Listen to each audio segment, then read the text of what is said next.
Well, good morning, everyone. How are you? Welcome to another live this morning. Hope you're having a great start to your day. We appreciate you guys coming on with us, and thank you for all the support on the Doctor is in live and soon to be podcast. Brahim, Mike from Norland, Brahim from Portland, Oregon, Andrea, Niagara Falls, that Trinity that comes up almost always, Sandy, and from Minnesota, and Fran, and Nellie, and Linda, New Brunswick, Janice, and Marilyn from Edmonton, Jude from Troy, New York, Linda. Oh, we love those Lindas. Nellie, how are you?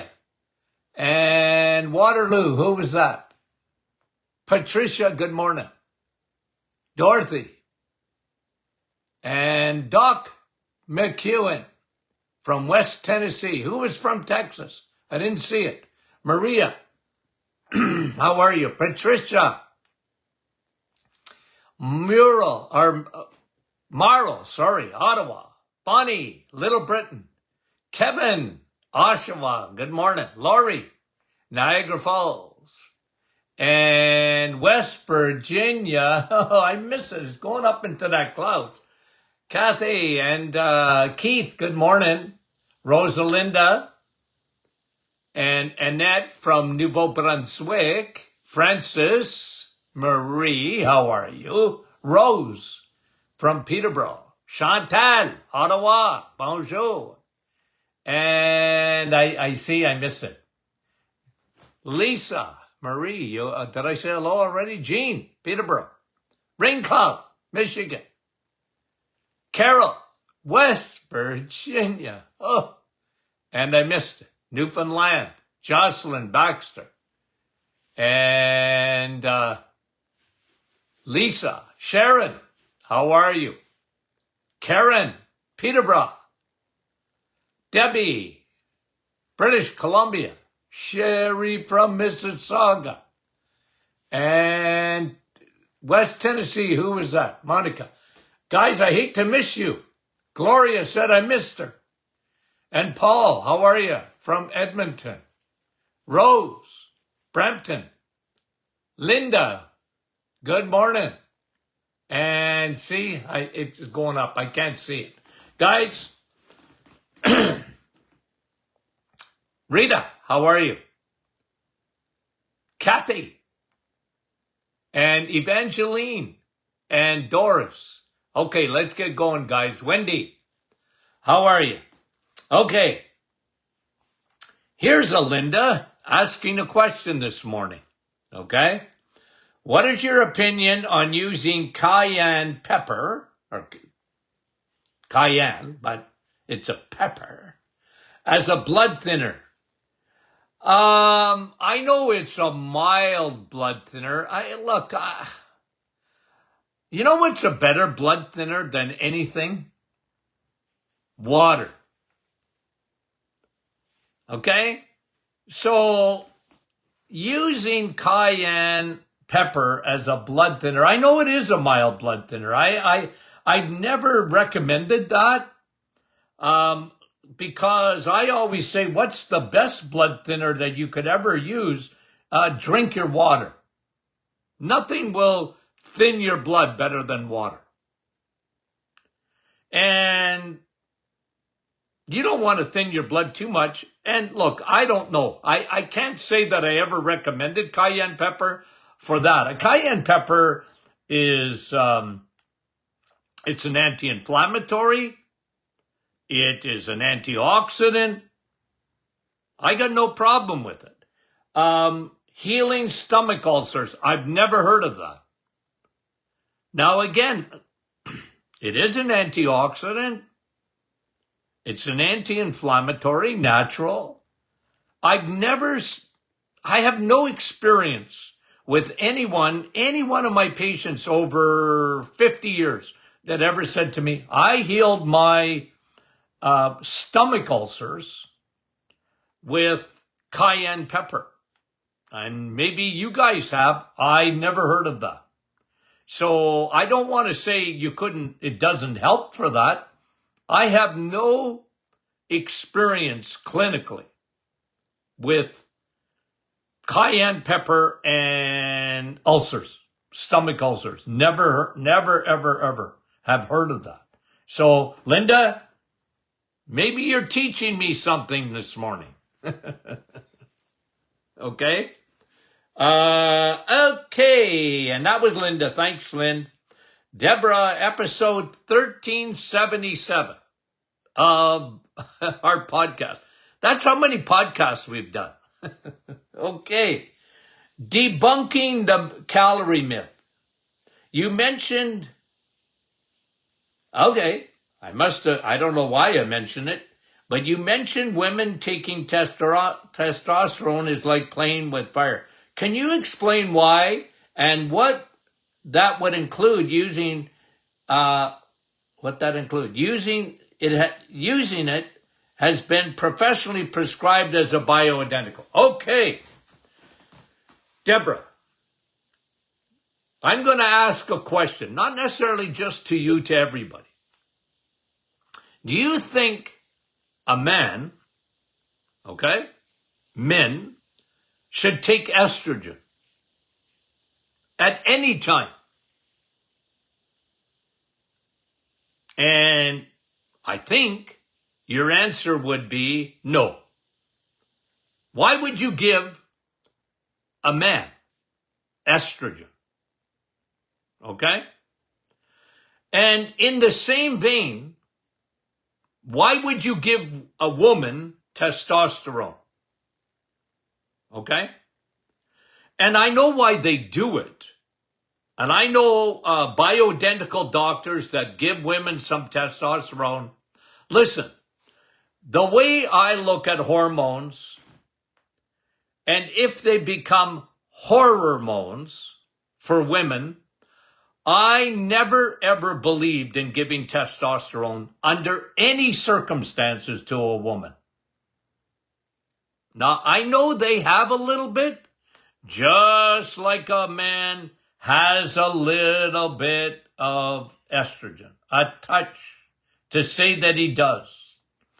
But, I know why they do it, because they look at blood work and they go, well, your testosterone's a little low. But if you want to balance hormones, I was much more inclined to look at estrogen versus progesterone. I know with clinical experience, tens of thousands of patients, that the way to balance hormones in a woman was to balance their estrogen with their progesterone. Otherwise, they're on a teeter-totter. And whenever I saw a woman with elevated estrogen, their testosterone went up with it.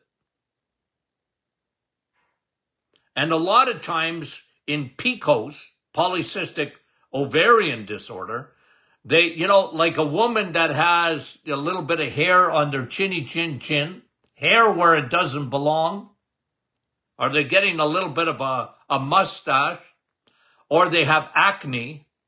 Usually their testosterone was too high, but I didn't have to play with that. What I would do is get their estrogen down, balance it with its levels of progesterone. So you're asking a good question, because I know bioidentical doctors sometimes give women testosterone. In my opinion, never would I ever do that. A woman is never in need of extra testosterone. Never. In my opinion.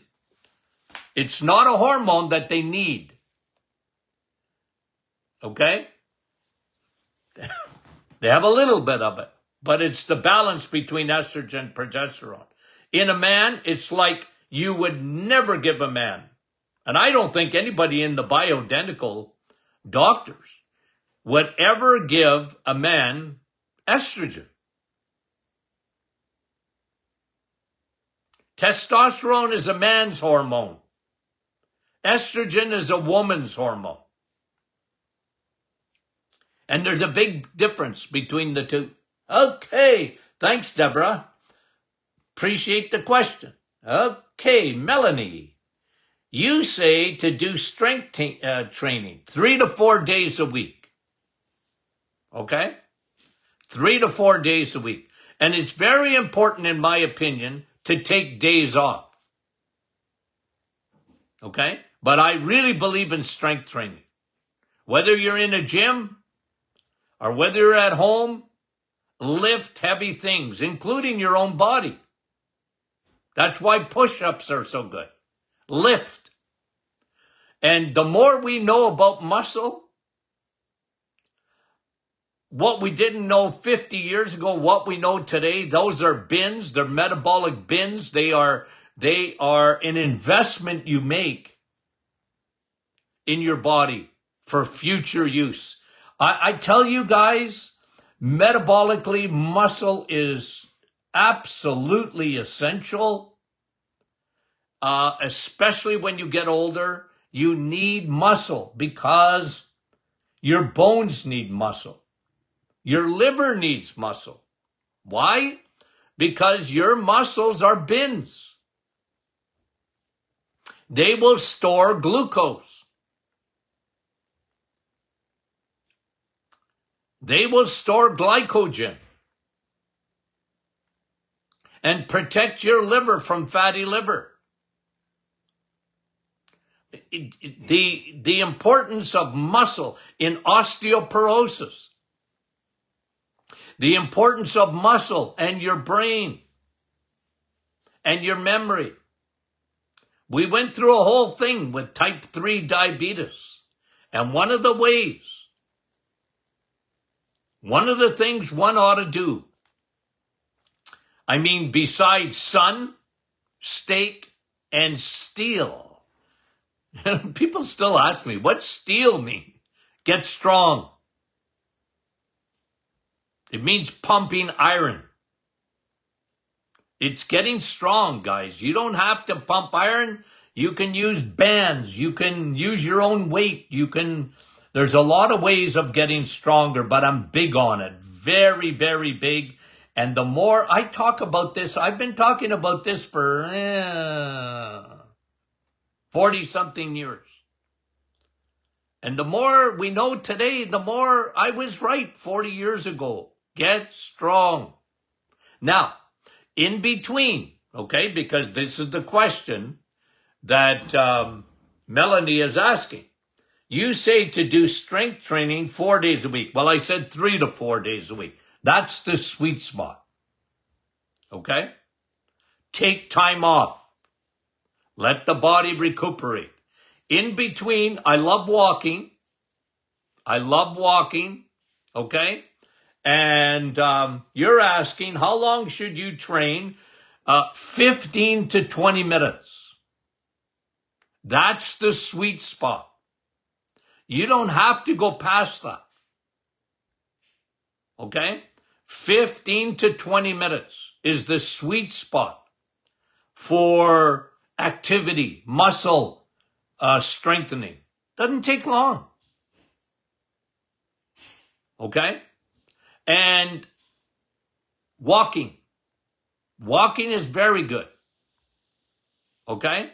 Because it really helps with everything. Walking helps. It helps with your blood sugar. It helps with your A1C. It helps. So it's good. Look, some people can't walk. They've got a bad knee or whatever, or a bad hip or whatever. They can't walk. Well, bike. If you can swim. But I love walking. Walking's good for you. And again, about a 30-minute, the sweet spot for walking would be about 30 to 40 minutes. And you can do that every day if you want to. but I like it in between going to the gym. Okay? So that's sort of the, Melanie, the sweet spot of working out. Okay. Jacques, what is your advice on right hip pain due to calcium deposits, according to X-ray? Well, calcium lays itself down. If it's in the hip joint, it's usually there to anchor. Calcium anchors.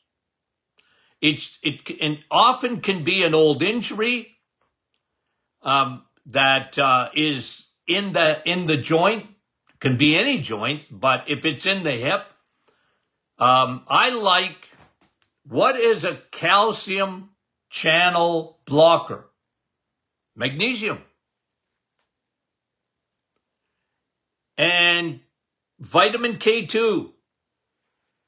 Vitamin K2. So when you take vitamin D, make sure you're taking your K2 with it. When you're eating eggs, meat, and cheese, you're getting vitamin K2 in there. And it helps to take calcium and put it where it belongs. Okay? If calcium starts building up in a joint, you try and keep that joint as mobile as you can. The chances of getting rid of calcium once it's calcified in a joint is very, very difficult. Okay? It's very difficult. But that doesn't mean that you have to lose your motion in it. And if it's painful, yes, it's not. Calcium is part of it. But it's more whenever you have pain, you have inflammation. So lower that inflammation. Okay? Lower that inflammation. That's why I like our inflammation formula. I like Navitol for lowering inflammation. Curcumin lowers inflammation. Okay. Jacques, thanks for the question. Rafaela, I would like to ask Dr. Martin if sparkling water hydrates your body the same as the flat water. Flat water. Well, no, it doesn't. Okay? Now, sparkling water, nothing wrong with it. Okay? Carbonated water. There's nothing wrong with it, except you do not use that to hydrate. Water is water, not carbonated water. Water is water. And the best water is spring water. Now, carbonated water, I like it. Okay? Instead of drinking a soda, like for me, I like it. I like Perrier or Perrier-like. I like it. I just like it. I tell my grandchildren, that's a Christian beer. I like it. But remember, it's more acidic than spring water. It's more acidic. Now, that doesn't make it bad. It just doesn't make it water. It's carbonated. And it's not going to hydrate you like water does. But there's nothing wrong with it per se. I have one of them a day. I like carbonated water in terms of just for taste. I just like it. It's not hurting me. But I don't substitute that for my water. Water is water, and that's what I drink. I drink 4 bottles or 16 ounces or 2 liters. 4 of them a day. That's the sweet spot of hydration for water. And don't start your day with a coffee. Have water, then a coffee. That's perfect. That's what your body needs. Your body needs water to start the day. And your body needs coffee too, but that's number 2. Water is number 1. Coffee's number 2. okay, on the hit parade. And if you don't drink coffee, I feel sorry for you. I still love you, but I feel sorry for you. Okay. Thanks for that question, Rafaela. Francis, just wondering about why my eyes get bloodshot and red. Well, Francis, you either have, if your eyes get bloodshot, you either have an injury. They all start with I. I. The letter I. Not I. Eye inflammation, eye infection, or eye injury. Inflammation, injury, or infection. That's what causes your eyes to be red and bloodshot. Now, one of the things I recommend, nothing is better for your eyes than a combination of two things that I've been preaching for a long time. Navital, why? Blood supply, blood supply, blood supply. And DHA, why? Lubrication, lubrication, lubrication. Your eyes get a lube job. Okay? You bring your car in for an oil change, they do a lube too. Squirt, squirt, squirt, squirt. Okay? And your eyes need that. It needs circulation.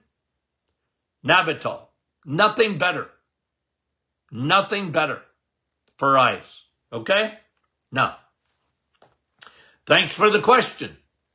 And I appreciate it. And that's Francis. Anne, could you please discuss the pros and cons of cortisone injections? Okay.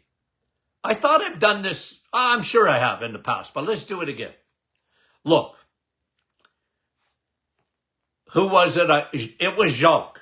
Jacques was asking about, he's got calcium on x-ray in his hip joint, and he's got pain. Now, the doctor, a lot of doctors would say, you need a cortisone injection. Okay? And, yeah, sometimes, okay, cortisone can be dramatic. When they discovered cortisone, one thing they found, it is a tremendous anti-inflammatory. Because I was saying to Jacques, if you got pain, you got inflammation there. Maybe it's the calcium causing the inflammation. It could be the tendons, could be the muscle. It doesn't matter. You got inflammation. Because I know that for a fact because you said you had pain. If you have pain, you have inflammation. 100%. Okay? And cortisone, getting a cortisone shot can be a game changer because it takes all that inflammation out. Doesn't get rid of calcium, doesn't do anything like that. It doesn't fix a joint.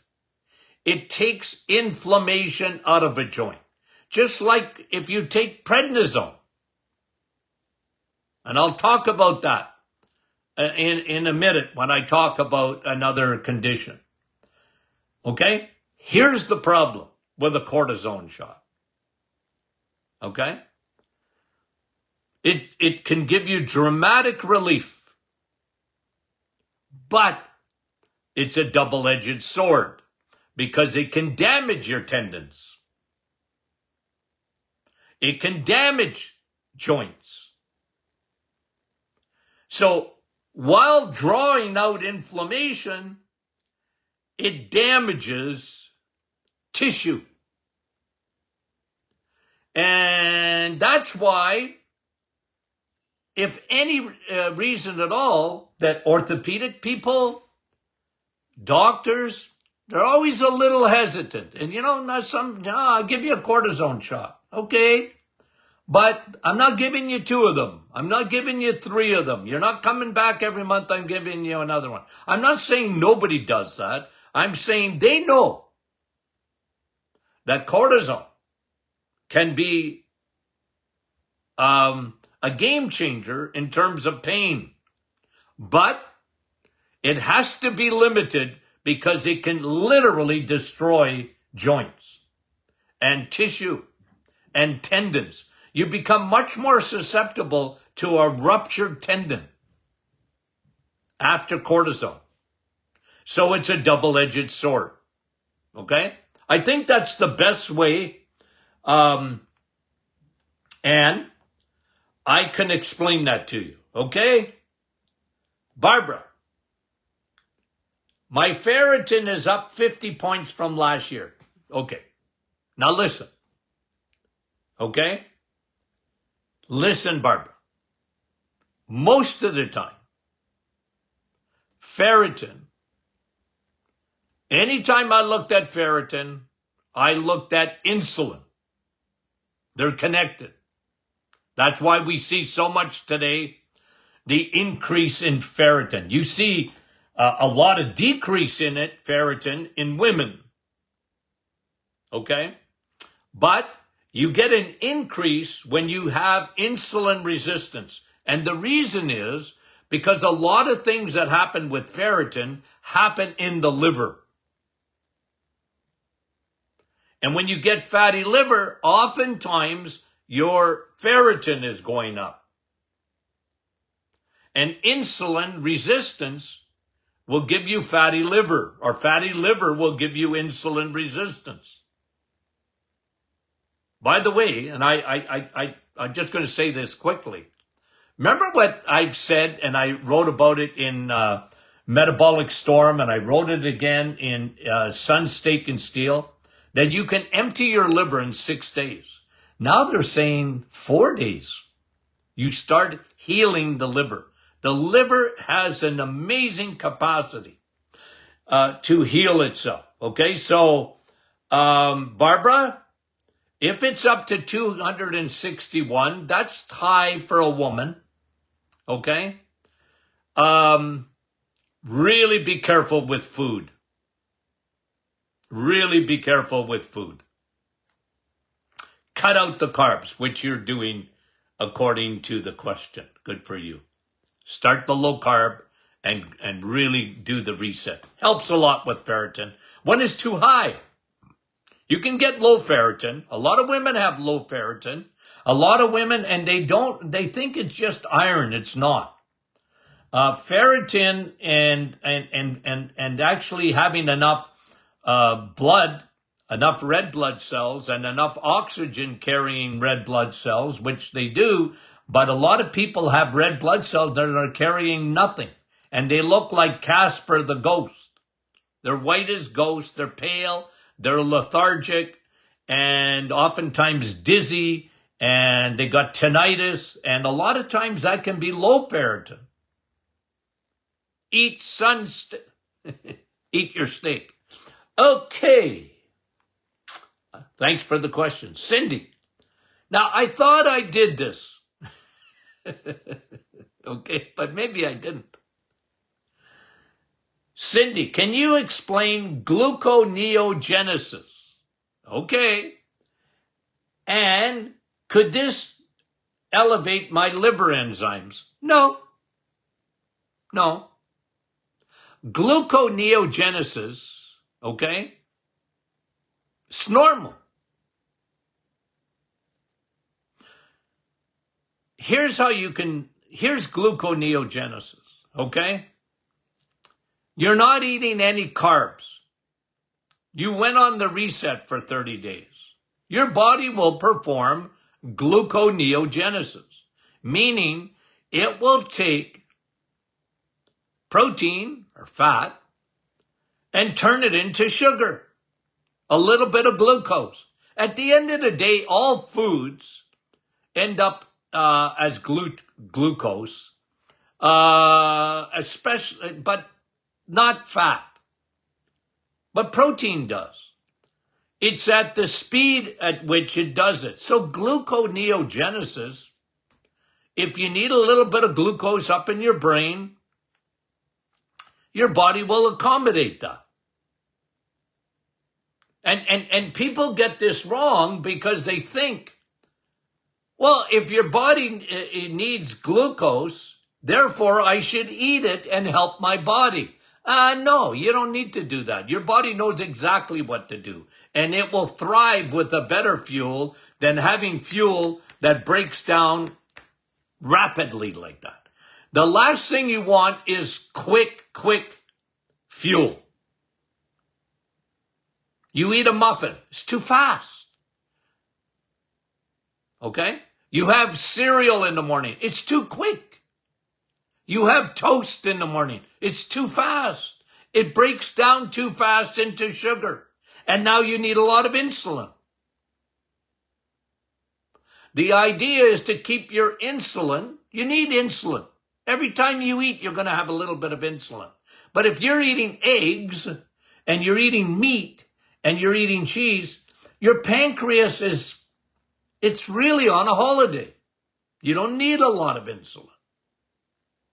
But gluconeogenesis is just a big word that I never use, by the way. I don't like gluconeogenesis because, I don't like the word because, what is that? Who cares? Well, it's your body taking fuel other than sugar or carbohydrates and turning it into glucose if you need it. It's not bad for you, and it's not elevating your liver enzymes.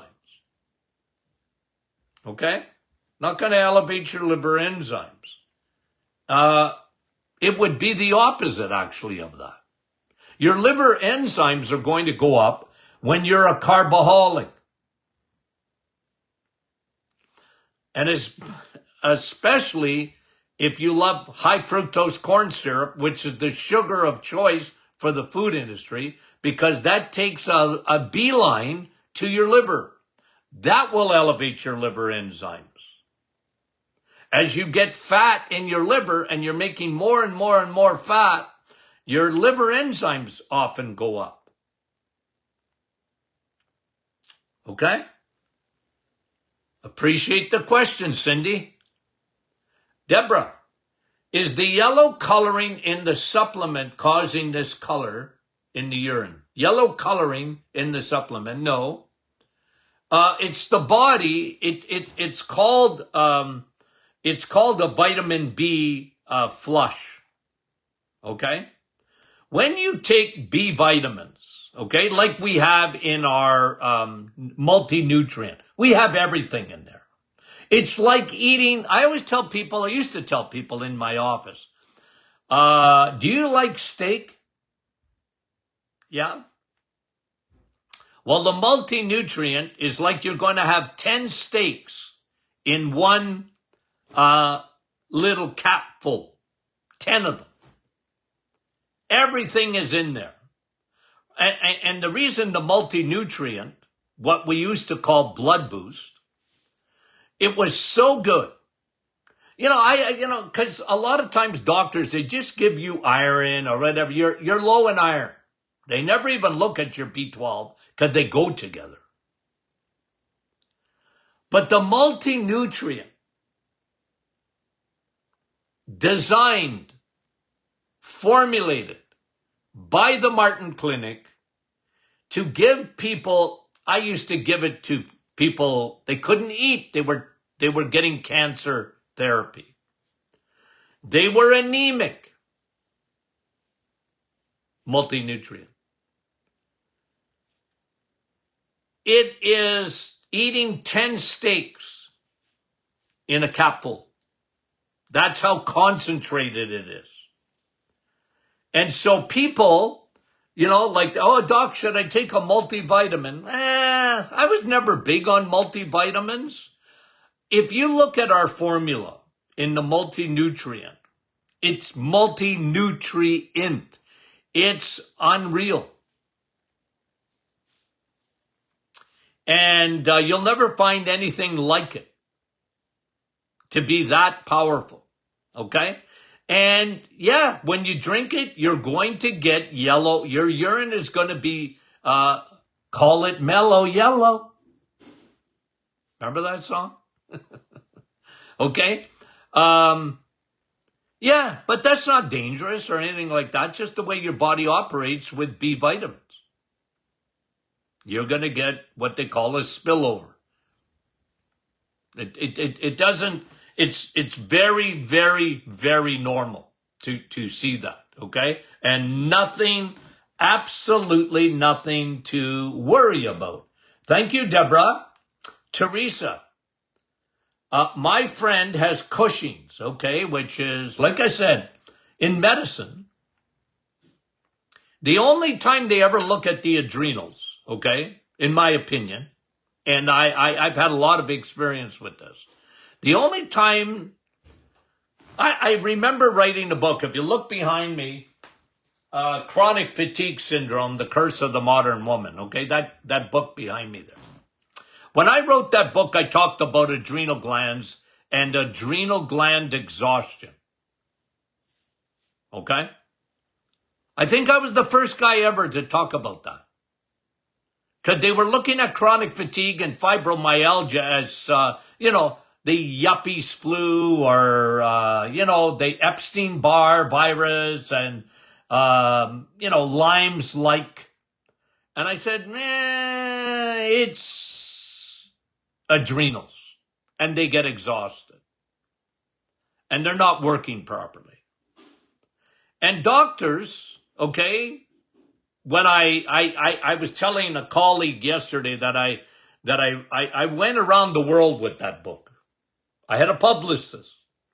I was on all the major TV and radio shows in Canada and the United States. Okay, I think we sold 50,000 copies of that book. And every once in a while, I get pushback from doctors because you got Cushing. That person doesn't have adrenal exhaustion. Otherwise, they would have Cushing's disease or Addison's disease. That's all they could think of was Cushing's and Addison's. Okay? And I said, nah, it's not that. And a lot of times it's subclinical. There's no real blood test or whatever that you can look at that would give you that much clue. And even back then, I was talking about leaky gut and fungus and yeast getting into the bloodstream, okay? So my friend here's Teresa, my friend has Cushing's, and this is the second time she's had it. Why are there a lot more cases reported these days? Well, yeah, one of them, think about it. Think about it. One of the number one factors in the world today when it comes to, it's not the cause of disease, but it pours gasoline on the fire of inflammation is what? Cortisol. We live in a stressful environment. And we live in 24-hour news cycles. We are sedentary in our lifestyle. Our diets are stressful because when you eat a lot of sugar, our foods that will be sugar or inflammatory foods that are made in the middle aisles of your grocery store with seed oils or what they call vegetable oils. They're hydrogenated and they're no good for you. Well, that stresses the body. And your body doesn't know if a tiger is chasing you or if you're having a bad meal. They create stress. The environment, plastic. You can't get away from it.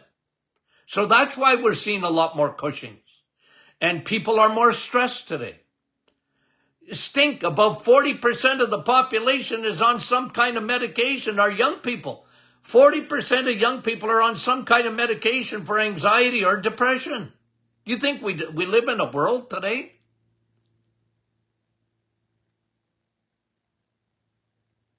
And we live in a different world. We have to accept that. Okay? And I'm not out to change the world. I'm out to change you so that you are well equipped to live in the crazy world in which we live. I don't trust politicians. I just don't. You think they're going to change it?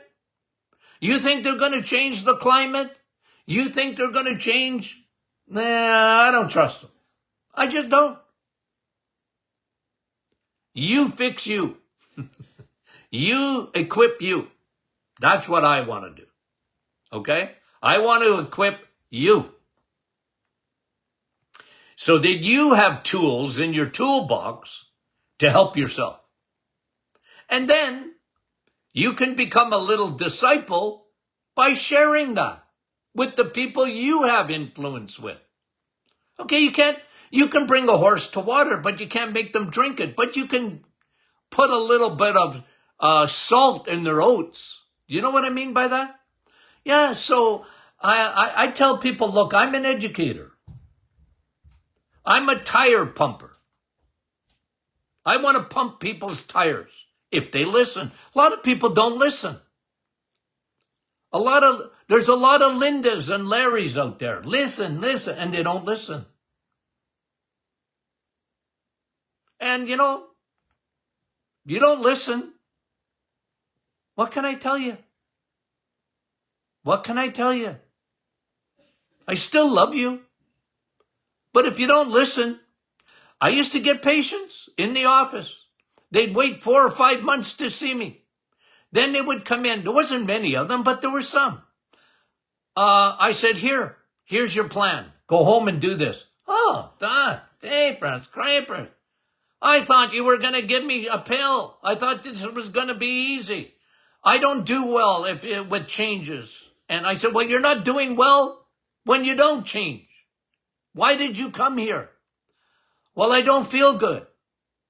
Well, if you don't change what you're doing, you're still not going to feel good. No pain, no gain. Right? Isn't that life? No pain, no gain. Anything you want to accomplish in life requires some pain. Right? Get at it. Get it done. Go do it. Not easy. You want to change your diet in this day and age? Not easy. Because first of all, you're lied to. And you're told to live in moderation, eat in moderation, and everything is good for you, just in moderation. Brought to you by the food industry. Right? But we live in a world where 93% of the population are upside down when it comes to their health.